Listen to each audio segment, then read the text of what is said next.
Il y a 13 jours, le 3 décembre, Christophe Glaise était donc condamné en appel à 7 ans de prison par le tribunal de Tizi Ouzou. Retour sur cette affaire, sur ce feuilleton judiciaire qui dure depuis plus d'1 an et demi maintenant, avec Mevalo.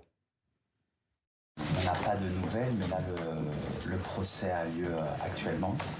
Donc on espère... 3 décembre 2025, Maxime Glaise attend le verdict du procès en appel de son frère dans les locaux de Reporters sans frontières. L'audience s'est ouverte 2 heures plus tôt à Tizi Ouzou, en Algérie. L'espoir est permis, mais la prudence reste de mise. Nous, on a juste une envie, c'est qu'il rentre dès demain, mais c'est pas entre nos mains. La nuit est tombée au moment de la décision. La condamnation de Christophe Glaise est confirmée. Je tiens à vous dire le choc qui est le nôtre. Je rappelle que Christophe Glaise est le seul journaliste français détenu à l'étranger. Il a écopé de la peine de prison pour la 2e fois la plus lourde jamais prononcée contre un journaliste français depuis 10 ans. Et moi je vous le dis, sur quel ton il va falloir expliquer que le journalisme n'est pas un crime? Cela fait maintenant 18 mois que le journaliste sportif indépendant est retenu en Algérie. Arrêté le 28 mai 2024 à Tizi Ouzou, où il réalise un reportage sur les heures de gloire de la jeunesse sportive de Kabylie, la JSK, dans les années 80. Il est placé sous contrôle judiciaire et condamné 13 mois plus tard, le 29 juin 2025, à 7 ans de prison ferme, avec mandat de dépôt pour apologie du terrorisme et possession de publications dans un but de propagande nuisant à l'intérêt national. RSF décide alors de rendre publique sa situation pour la première fois. Christophe est une personne honnête, intègre, dans la vie comme dans son journalisme. Il doit bénéficier d'une libération inconditionnelle et immédiate. La justice algérienne reproche aux collaborateurs de SoFoot et Society d'avoir été en contact avec un dirigeant de la JSK, responsable également du mouvement pour l'autodétermination de la Kabylie, le MAC, classé organisation terroriste par les autorités algériennes il y a 4 ans. Mais Christophe Glaise semble surtout être le bouc émissaire de la crise diplomatique sans fin entre Paris et Alger. Le journaliste de 36 ans a déposé un pourvoi en cassation. Sa mère demande sa grâce au président Tebboune. Et la mère de Christophe Glaise est avec nous. Bonsoir Sylvie Godard, soyez la bienvenue sur TV5 Monde. À vos côtés, le père de Christophe Glaise. Bonsoir, merci d'être avec nous. Francis Godard et puis Emmanuel Daoud, avocat du journaliste français. Merci maître d'être avec nous ce soir.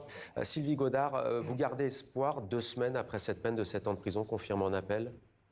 Oui, bien sûr, nous gardons espoir, toute la famille, tous les amis de Christophe, parce que lui ne baisse pas les bras, il est combatif et nous devons être à la hauteur de Christophe et donc nous gardons espoir. Quand vous dites qu'il est combatif, justement, comment va votre fils? Quelles sont vos dernières nouvelles de lui depuis donc ce verdict il y a 13 jours? Alors les dernières nouvelles, c'est maître Emmanuel Daoud qui l'a vu le 4 décembre, juste après le procès. Et donc c'était très important pour nous d'avoir son feedback parce qu'il nous a dit que malgré le verdict de 7 ans de prison ferme, Christophe ne baissait pas les bras et restait droit dans ses bottes. Le lendemain, ça, vous avez été surpris par cette combativité? Quand vous avez un tel verdict et que vous espériez être libéré rapidement, quand vous êtes avocat, vous avez peur de retrouver votre client dans une situation de détresse psychologique totale. Et quand j'ai vu Christophe, qu'il m'a accueilli avec un grand sourire, beaucoup de force, beaucoup de sérénité, évidemment, il a pensé immédiatement à ses parents, à son frère, à sa compagne, à sa grand-mère, et il m'a dit dites bien que je vais bien, dis bien, parce qu'on se tutoie maintenant, dis bien que je vais bien, que je suis solide, et moi je vis cela comme une expérience, je vois toujours le verre à moitié plein, et il faut continuer à se battre. Et dis bien aussi que tous les messages de solidarité que je reçois, toutes les lettres que je reçois, c'est une énorme bouffée d'oxygène pour moi et ça me permet de tenir debout et je vais continuer à me battre. Francis Godard, vous étiez tous les deux, les parents de Christophe Glaise, à Tizi Ouzou pour ce procès en appel. Quand est-ce que vous allez le revoir? Est-ce que vous le savez? On compte, disons, le revoir entre fin janvier et début février, mais comme les délais de validité des visas sont assez brefs, c'est 1 mois seulement, il vaut mieux qu'on attende un peu pour savoir à quel sera le moment le plus propice pour y aller. Jusque-là, les autorités algériennes vous délivrent ces visas? quand vous les demandez? Au début, il ne les livrait pas comme ça. C'est dans un second temps qu'on a pu avoir les visas beaucoup plus rapidement. Mais disons que la première année, on ne pouvait pas les obtenir. Donc, maintenant, on les a beaucoup plus facilement. Alors, si nous vous recevons, c'est pour parler de la mobilisation. On va le voir d'abord au niveau des villes, des associations, dans les médias également en France et sans doute pas seulement. Mais d'abord, Maître Daoud, j'aimerais vous demander au sujet de ce pourvoi en cassation, pourquoi cette décision? Qu'est-ce que ça change? Quelle est la suite? Que va-t-il se passer? Alors, nous avons décidé avec Christophe et avec sa famille, mais c'est Christophe qui a pris la décision, conseillé par ses deux avocats, dont mon confrère Amirouche Bakouri, d'introduire ce pourvoi en cassation pour deux motifs essentiellement. Le premier, c'était la seule façon pour lui de pouvoir bénéficier de la visite régulière d'un avocat au travers du permis de communiquer qu'a mon confrère, donc sans restriction aucune.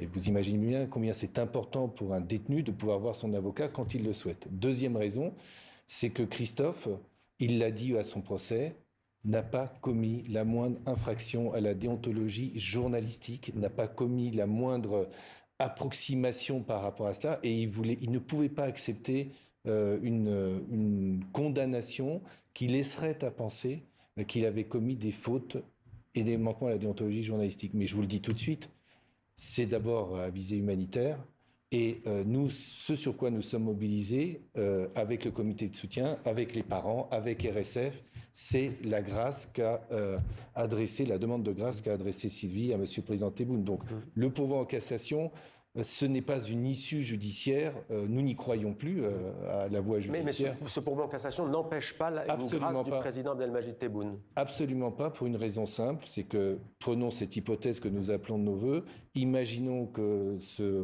recours, cette demande en grâce soit correctement instruit et rapidement instruit, dès lors que le signal sera envoyé, Christophe, par l'intermédiaire de son avocat, se désistera de son pourvoi en cassation, la décision deviendra définitive et la grâce pourra être immédiatement effective. Donc, il ne faut pas se focaliser là-dessus. Nous savons très bien, de part et d'autre, je dis bien de part et d'autre de la Méditerranée, que ce pourvoi en cassation est un recours humanitaire, encore une fois, et si l'on veut faire preuve de bienveillance, d'indulgence, d'humanité, vraiment, ce pourvoi en cassation, ce n'est pas un problème, loin s'en faut. Alors, Sylvie Godard, on le sait, votre fils était un passionné de football, de journalisme sportif. Vous demandez désormais à ce que des voix célèbres, notamment des footballeurs, le soutiennent ouvertement, publiquement? Ah oui, bien sûr, ça ce serait vraiment très important pour nous parce que nous sommes allés plusieurs fois en Algérie maintenant et nous avons vu comment le peuple algérien aime le foot. C'est une passion que partage Christophe. Il y a la Coupe d'Afrique des Nations qui commence dans quelques jours. Voilà, au Maroc. Donc c'est très important que des joueurs de foot se mobilisent pour Christophe. Ce serait un grand bonheur. Vous pensez à qui? Pour lui. On pense à toutes ces gloires, ces icônes qui sont respectées, admirées en Algérie, comme Zinedine Zidane, comme Kylian Mbappé, comme Karim Benzema, et j'en citerai d'autres après.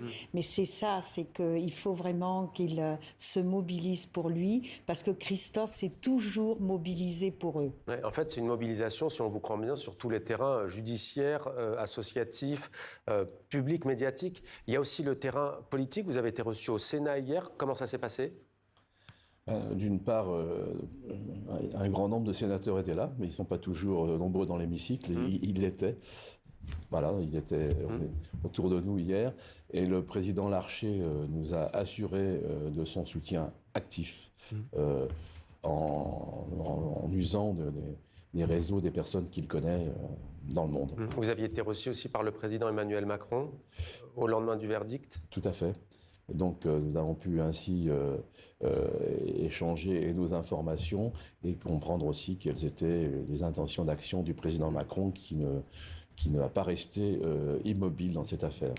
Maître Daoud, dans l'audience, dans la salle d'audience, il y avait, selon certaines sources, le numéro 3 de la FIFA, la Fédération internationale de football. Est-ce que c'est une information que vous pouvez nous confirmer? Kevin Lamour, franco-suisse d'ailleurs, était-il présent? Et est-ce que, selon vous, la Fédération internationale de football, à quelques mois de la Coupe du Monde, peut aussi aider votre client dans cette affaire? Il était bien présent et le rôle que peut jouer la fédération, la FIFA, est fondamental. Comment imaginer qu'au mois de juin, lors du premier match entre l'Algérie et l'Argentine, sous les yeux du monde entier, de milliards de téléspectateurs, l'équipe d'Algérie foule ce terrain de foot avec un journaliste sportif spécialisé en football dans les geôles algériennes. C'est impensable. Et je pense que pour les amoureux du ballon rond, pour le peuple algérien, pour les amoureux du foot, et les amoureuses du foot aussi, ce n'est pas pensable. De la même façon, c'est mon espoir, mon espérance, c'est qu'il en sera de même pour la CAN. C'est pas possible qu'un grand pays de foot ait dans une de ses tôles, pardon d'être trivial comme cela, un journaliste sportif qui n'a fait que son métier et qui en plus adore l'Afrique, respecte et adore le peuple algérien et qui aime les footballeurs algériens. Je dis, c'est vraiment pas des propos d'avocat de circonstance. Ça correspond à l'exacte réalité de l'état d'esprit de Christophe. Donc pour l'ensemble de ces raisons, la mobilisation du football en France, mais à l'international, est très importante. Et comme je ne vais pas faire semblant de te vouvoyer, comme tu le disais. Évidemment, si nous avions Zidane, Mbappé, Benzema et d'autres, ce serait formidable. Vous avez écrit aussi un courrier au président du Paris Saint-Germain, Nasser El Khelaifi. Que lui demandez-vous ? Je lui demande également ce geste de solidarité. Ce club est mondialement connu, mondialement respecté.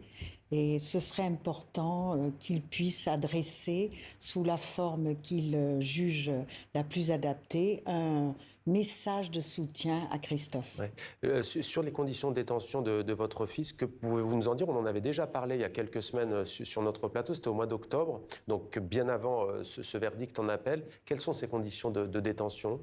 Alors elles n'ont pas changé depuis fin juin. Il est dans une cellule de 10 mètres carrés avec un co-détenu avec qui il s'entend bien. Il partage des goûts pour le football, donc ils en parlent. Ils ont beIN Sport dans la prison. Chaîne sportive, ouais. Voilà. Alors direction Alger, où nous attend notre correspondant permanent Khaled Drareni. Bonsoir Khaled, nous venons vers vous ce soir. Pourquoi ? Bien pour savoir tout simplement comment parle-t-on de cette affaire en Algérie ? Alors, on ne parlait pas beaucoup de cette affaire en Algérie pendant une année entière, comme vous le savez, puisque à la demande de la famille et de Reporters sans frontières, l'affaire de Christophe a été tenue au secret pour essayer de trouver une issue favorable. L'opinion publique algérienne, on peut le dire, n'a entendu parler de l'affaire de Christophe Glaise qu'après sa condamnation le 29 juin dernier à 7 ans de prison, puis à sa condamnation en appel le 3 décembre. Il y a eu quelques articles de presse. Certains médias aussi veulent faire entrer l'affaire de Christophe dans un conflit algéro-français et toujours faire le parallèle, surtout avec l'affaire de l'écrivain algérien Boualem Sansal. Khaled Drareni, correspondant permanent télévision. Khaled, on vous retrouve tout à l'heure dans la deuxième partie avec notamment le frère de Christophe Glaise, avec notamment le directeur général de Reporters sans frontières et un responsable de SoFoot Magazine, donc, pour lequel travaille Christophe Glaise. Une réaction, vous allez pouvoir y aller prochainement en Algérie pour plaider la cause de votre client ? D'abord, celui qui s'occupe de cela, c'est mon confrère Amirouche Bakouri. C'est lui qui est l'avocat algérien et qui est là pour assurer le contact si nécessaire en relation avec évidemment la famille et avec le comité de soutien. Je ferai une demande au mois de janvier et on verra bien ce qui se passera en fonction de l'évolution de la situation. Sylvie Godard, si vous deviez là maintenant tout de suite vous adresser à Christophe Glaise, votre fils, en vous adressant à lui comme vous le feriez dans la vie privée, que lui diriez-vous ?